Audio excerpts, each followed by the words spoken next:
बहीरा अहमर में यमनी हौसी बागियों के हमले रोज़ बरोज़ बढ़ते ही जा रहे हैं। हौसियों ने अब तक एक इजरायली तिजारती जहाज़ को कब्जे में ले लिया है, जबकि मुतअद्दिद पर हमला आवर हुए हैं। ये कब्जे में लिया गया जहाज़ रामी अंगर नामी इजरायली बिजनेसमैन का था।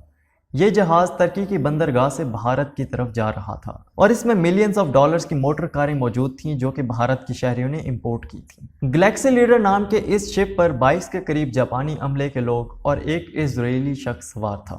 इजरायली इंतजामिया का कहना है कि इस शिप से इसराइल का कोई ताल्लुक है ही नहीं।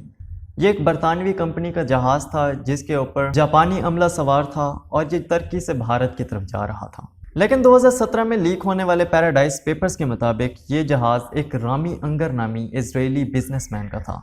लेकिन हाँ, टैक्स बचाने के लिए बाकी बिलियनियर्स की तरह इसने भी एक छोटे और टैक्स फ्री मुल्क बहमास का झंडा लगाया हुआ था। यानी ये जो शिपिंग कंपनी है ये बहमास में रजिस्टर्ड है। दोस्तों, एक शिप से तो शायद दुनिया पर असर ना पड़े, लेकिन इस रास्ते पर मंडलाते खतरे से असर जरूर पड़ेगा, क्योंकि बहीरा अहमर यानी रेड सी दुनिया के मसरूफ तरीन तिजारती रास्तों में से एक है। पूरी दुनिया का 10% तिजारत यहाँ से होकर गुजरता है।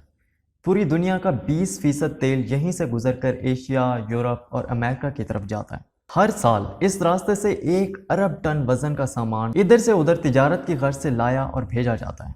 हर साल 20,000 के करीब तिजारती जहाज़ इस रास्ते से गुजरते हैं। 60 से 70 जहाज़ तो इस रास्ते से रोज़ गुजरते हैं। इस इतना अहम तिजारती रास्ते के किनारे पर ही यमन वाक़या है, जिसके जनूबी किनारे पर ईरानी बैक हौसियों की हुकूमत कायम है। दोस्तों, हौसियों की ताकत का अंदाज़ा इस बात से लगाया जा सकता है कि ये सऊदी अरब की हिमायत याफ्ता यमनी हुकूमत और सऊदी अरब के जदीद लड़ाका तैयारों का मुकाबला कर चुकी और लड़ाई अभी तक भी जारी है। इसके अलावा ये हौसी अल-कायदा से भी लड़ चुके हैं। इससे अंदाज़ा लगाएं कि इनके फाइटर्स के पास कितना जंगी तजर्बा और ताकत है।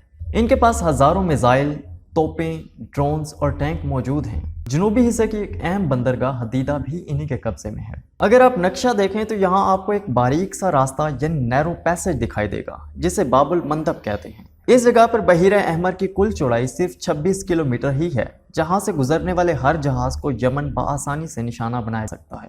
हौसी बागी इतना ताकतवर तो नहीं कि वह अमेरिका और इसराइल का मुकाबला कर सकें, लेकिन हाँ, इनके पीछे मौजूद ईरान और रूस की ताकत इन्हें बहुत खतरनाक बना देती है। हौसियों का कहना है कि वह इसराइली जहाज़ों पर तब तक हमले करते रहेंगे जब तक इसराइल गजा के मासूम शहरियों का कत्लेआम बंद नहीं कर देता। दोस्तों, ये इसराइल और बाकी दुनिया की तिजारत के लिए बहुत बड़ा खतरा है और आने वाले वक्त में इसराइल और हमास जंग पर इसका असर दिखाई देगा। अमेरिका भी अब इस नए मैदान जंग यानी बहीरा अहमर में दाखिल हो चुका है। इसने रेड सी में गश्त करते हौसियों के एक ग्रोह को गिरफ्तार कर लिया है, जो कि अमेरिका के मुताबिक तिजारती रास्ते पर हमले का इरादा रखते थे। आपके ख्याल में इस कशीदगी का नतीजा क्या निकलेगा? कमेंट में अपनी राय से ज़रूर आगाह कीजिएगा। इस वीडियो को लाइक और चैनल को सब्सक्राइब करना ना भूलिएगा। मैं था अली हसनैन, चाहूँगा आपसे इजाज़त। रब रखा।